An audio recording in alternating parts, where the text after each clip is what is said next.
ओम प्रणाम, जय श्री राधे। आज हम बात करेंगे वृष राशि पे अक्टूबर के महीने का मासिक राशिफल। आइए जानते हैं। जैसे कि 1 अक्टूबर को शुक्र ग्रह सिंह राशि में प्रवेश कर देंगे और 1 ही अक्टूबर को बुध भी राशि परिवर्तन कर देंगे, सिंह से कन्या में चले जाएंगे।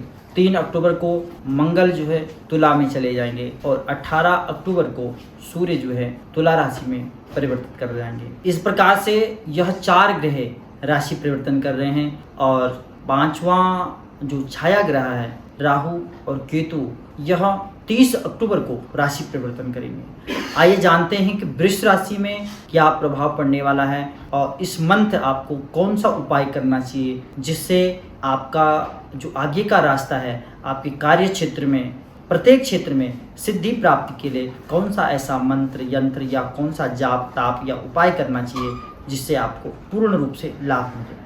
बात करते हैं आपके लगन से, यानी वृष राशि, वृष लगन। लग्नेश आपका शुक्र है जो कि आपके चतुर्थ हाउस यानी सुख भाव में बैठ गए हैं। यह स्थिति 1 अक्टूबर से यानी महीने की शुरुआत से ही शुक्र जो है चतुर्थ हाउस में आ जाएंगे, जो कि आपके लिए कहा जाए तो बहुत ही अच्छा संयोग, क्योंकि शुक्र को चतुर्थ हाउस में बहुत ही अच्छा और उत्तम माना जाता है। और लग्नेश होकर के चतुर्थ में बैठना शुक्र का, यह आपके लिए बहुत शुभ संकेत है। कहा जाए तो कुछ न कुछ अक्टूबर के महीने में ये आप पूर्ण रूप से मानिए कि जो आपकी इच्छाएं अधूरी रह गई थी, वह इच्छाएं आपकी अवश्य पूर्ण रूप से इस मंथ में पूरी होने वाली। कोई भी एक ख्वाहिश, खास करके रैन बशीरा की, हाउस जिसको घर बोलते हैं, भूमि से संबंधित, या आप कोई प्रॉपर्टी जिस पे आपकी नज़र थी कई दिनों से और वह कार्य पूर्ण रूप से नहीं हो पा रहा, या कोई गाड़ी ऐसी जिस गाड़ी में आप बैठना चाहते हैं, तो वह सपना अवश्य इस महीने साकार होने वाला है। आपकी वाणी में भी इस मंथ में एक सकारात्मकता, एक नई ऊर्जा, नया जोश के साथ, और आपकी वाणी में एक मधुरता, एक मिठासपन, लोगों को मोहित करना, ये इस मंथ में यानी अक्टूबर के महीने में ये आपके रूप में, आपके चरित्र में, आपकी छवि में यह सब देखने को मिलेगा। अगर हम आपके धन हाउस की बात करते हैं, धनेश बुध आपके पंचम हाउस में बैठ जाएंगे सूर्य के साथ। धनेश का पंचम में होना, वो भी सूर्य के साथ, बुध आदित्य योग बन जाना, बुध अपनी उच्च राशि में आ जाएंगे, स्वयं की राशि और उच्च राशि में। ऐसे में रुपए पैसा को लेकर के जो रुकावटें पहले से थी, वह रुकावटें, यह आप अवश्य समझें कि वह रुकावटें आपकी खत्म हो गई। धनागमन की पूर्ण रूप से स्थिति है। धन योग, धन लाभ के योग पूर्ण रूप से इस मंथ में आपको बुध ग्रह अवश्य देखे जाएगा। जो भी आपके पैसे आपसे, आपने चाहे अपनी जेब से किसी को उधारी में लिए, कभी कभी बंदा ऐसा फंस जाता है कि अपनी जेब से दिया हुआ पैसा लौटाने के लिए बहुत मशक्कतें करनी पड़ती, लेकिन फिर भी वह पैसा वापस नहीं आ जाता। लेकिन इस मंथ में आप थोड़ा सा भी प्रयास करेंगे तो अवश्य आपको वह पैसा अवश्य वापस आएगा। अगर हम पराक्रम हाउस की बात करते हैं तो थोड़ा सा भाग दौड़ तो इस मंथ रहेगी आपकी, और भाई और मित्रों से भी संबंधों को संभालने की आवश्यकता है। कहीं ना कहीं जो आपके मित्र हैं, आपसे कुछ दिनों से या कुछ मंथ से थोड़ा सा दूरी बना रहे थे, लेकिन आपकी वाणी से उनकी भी नज़दीकी आना स्वाभाविक है। लेकिन आपको एक ईगो में नहीं रहना है, एक घमंड में नहीं रहना है।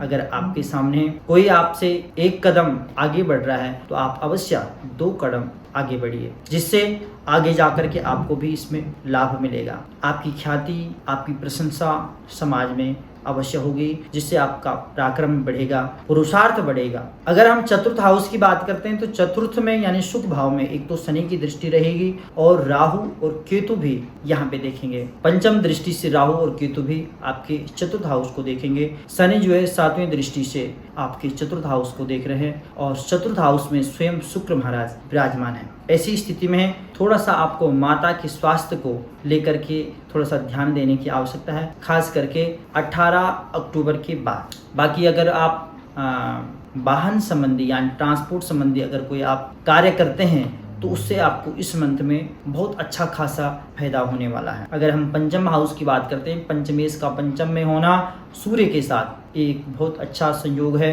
विद्यार्थियों के लिए भी बहुत ही अच्छा, अगर आप किसी भी लाइन में जाना चाहते हैं, आपने कुछ सोचा है, जीवन में कुछ करने का, तो अवश्य आप ऐसे समय में, खास करके वृष राशि वाले या कन्या राशि वाले, इस समय अगर आप किसी हायर एजुकेशन के लिए या आप कोई भी लाइन में जाना चाहते हैं अध्ययन के क्षेत्र में, तो आपके लिए यह समय अच्छा माना जाएगा। जो लोग बिजनेस कर रहे हैं, स्टॉक मार्केट इत्यादि, लंबे समय से आप निवेश करना चाहते थे लेकिन अभी तक आप कर नहीं पाए, अगर आप इस समय अगर कुछ निवेश करते हैं तो आपको लंबी यात्रा थोड़ा सा करनी पड़ेगी और आपको अच्छा प्रॉफिट देके जाएगा। संतान पक्ष में जो भी माताएं बहनें संतान सुख के लिए अग्रसर हैं, आप निश्चिंत रहिए, आपको आपकी मनोकामना अवश्य पूर्ण होगी। लेकिन जो संतान आपकी हो रखी है, बड़ी हो रखी है, उनका विवाह शादी इत्यादि हो गया है, तो उनमें थोड़ा सा विचारों का मतभेद रह सकता है, जो कि 18 अक्टूबर तक।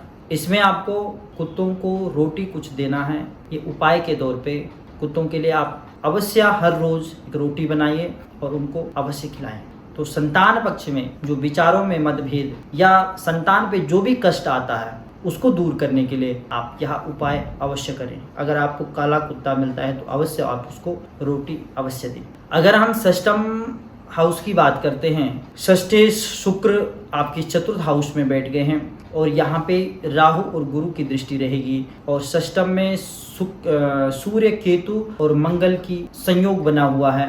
सूर्य यहाँ पे 18 अक्टूबर को आ जाएंगे, पहले से ही केतु और मंगल यहाँ पे विराजमान रहेंगे। ऐसे में जब मंगल का यहाँ आना, और यह जो घर है एक कर्जे का घर है, शत्रु का घर है, शत्रु पक्ष कहीं से भी हावी नहीं है, लेकिन जो आपका कर्जे वाला जो सिस्टम है, कर्जा यहाँ पे अवश्य मंगल बढ़ा देता है। और ऐसे समय में जब मंगल आपके षष्ठम हाउस में हो, उस समय जो कर्जा लिया जाता है उस कर्जे की जीवन भर बढ़ोतरी होती है, उस कर्जे को आदमी दे ही नहीं पाता है। कोशिश करिए कि इस मंथ में कर्जा ना लिया जाए, तो ही आपके लिए आगे के लिए अच्छा रहेगा। रक्त विकार संबंधी, क्योंकि रोग का भी स्थान है, तो रक्त विकार से संबंधित आपको दिक्कत रह सकती है, इसलिए स्वास्थ्य का ध्यान रखने की आवश्यकता है। सप्तम हाउस की अगर हम बात करते हैं तो गृहस्थ पक्ष में अभी भी थोड़ा सा मन मिटाव जो चल रहा है, तो अभी भी वो स्थिति बरकरार है। यहाँ पे शनि जो है 10वीं दृष्टि से आपकी सप्तम हाउस को देख रहे हैं। बिजनेस पार्टनर के साथ आपको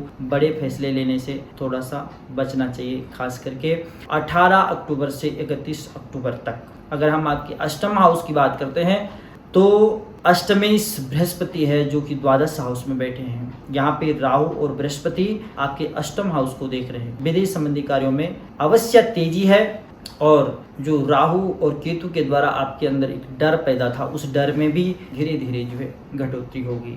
रात्रि की नींद में जो कमी आ रखी थी, वह नींद भी आपको पूर्ण रूप से देगी, जिससे आप आनंद की अनुभूति करेंगे और आपका जो दिनचर्या है खुशी खुशी बीतेगा। अगर हम भाग्य स्थान की बात करते हैं तो भाग्येश का कर्मेश होकर के कर्म स्थान में बैठ जाना, ये भी एक बहुत अच्छा संयोग माना जाएगा। कर्म और भाग्य का संयोग एक साथ होना, ये आपके लिए बहुत बड़ी एक उपलब्धि, बहुत बड़ा एक योग संयोग माना जाएगा। यहाँ पे आपके भाग्य स्थान में मंगल की चतुर्थ दृष्टि रहेगी। अध्यात्म के क्षेत्र में आप प्रगति करेंगे, लेकिन मंगल कभी कभी नकारात्मकता और एक नास्तिकता की ओर ले जाता है, जिससे आपको बचना चाहिए और आप सात्विक रहिए और आस्तिक बनिए। बाकी भगवान पे छोड़ दीजिए, भाग्य आपका साथ देगा। और वैसे भी यहाँ पे बहुत अच्छा योग बन रखा है। अगर हम आपकी कर्म स्थान की बात करते हैं तो कर्म स्थान में यानी 10वीं हाउस में कर्मेश होकर के दसम स्थान में शनि महाराज विराजमान है। यहाँ पे शुक्र की भी दृष्टि रहेगी। ऐसे में पिता से संबंधों को सुधारने की आवश्यकता है। बाकी कर्म क्षेत्र आपका बलवान है, आप कर्म करिए, सदकर्म करिए और कर्मठ बनिए। शनि न्याय की मूर्ति है और ये आपको अवश्य फल दे करके जाएगा। अगर हम एकादश हाउस की बात करते हैं, एकादश का द्वादश में होना, यानी एकादशेश द्वादश हाउस में बैठ गए हैं, जो कि बृहस्पति महाराज हैं। यहाँ पे राहु और गुरु के साथ हैं। ऐसी स्थिति में सूर्य और बुध की सूर्य और केतु और मंगल, यहाँ पे इनकी भी दृष्टि रहेगी। ऐसे में खर्चों में कमी तो देखने को मिलेगी धीरे धीरे करके, क्योंकि राहु जो अचानक हानि यानी अचानक हर चीज़ को ये प्राप्त करवा देता है, अचानक लाभ भी देता है, अचानक हानि भी देता है। अचानक जो खर्चे का योग बना रहा था, इसमें अवश्य घटोतरी होगी। इसमें कमी अवश्य आएगी, लेकिन आपको लड़ाई झगड़ा इत्यादि से इसमें अभी भी आपको बच के रहने की आवश्यकता है, खास करके अक्टूबर के महीने में, क्योंकि कोर्ट कचहरी वाले मामले सामने आ सकते हैं, क्योंकि यहाँ भी स्थिति सूर्य और मंगल की और केतु की स्थिति बनी हुई है और द्वादश में राहु। ऐसे में राहु अब राशि परिवर्तन भी करने जा रहे हैं। कहीं ऐसा न हो कि अचानक से कोई ऐसा संयोग बना दे कि आपसे हाथ से या आपकी वाणी से आपके द्वारा कुछ ऐसा हो जाए जो आपको कोर्ट कचहरी की तरफ धकेलें। तो आपको इन चीज़ों का ध्यान रखने की आवश्यकता है। भगवान का नाम लीजिए। अभी आगे नवरात्रे आएंगे, नवरात्रे में आपको सिद्ध कुंज का स्तोत्र का पाठ करना चाहिए, जो आपके लिए लाभदायक और शुभकारी रहेगा। नवरात्रों में आप 9 दिन का व्रत रखें, ये आपके लिए विशेष नवरात्रि माने जाएंगे। यह त्योहारी सीजन है और ऐसे समय में आप अगर माँ की उपासना करते हैं, क्योंकि आपकी राशि का स्वामी शुक्र है और शुक्र साक्षात लक्ष्मी का, दुर्गा, काली, भद्रकाली, इन सभी का प्रतीक है, तो आप जो भी आपकी कामना रह गई है उन कामनाओं को पूर्ण करने के लिए आप माँ भगवती की उपासना करिए। देखिए आपको अवश्य लाभ होगा। तो मित्रों, ये रहा आपका अक्टूबर का महीने का मासिक राशिफल। आज के लिए इतना ही। प्रणाम। जय श्री राधे।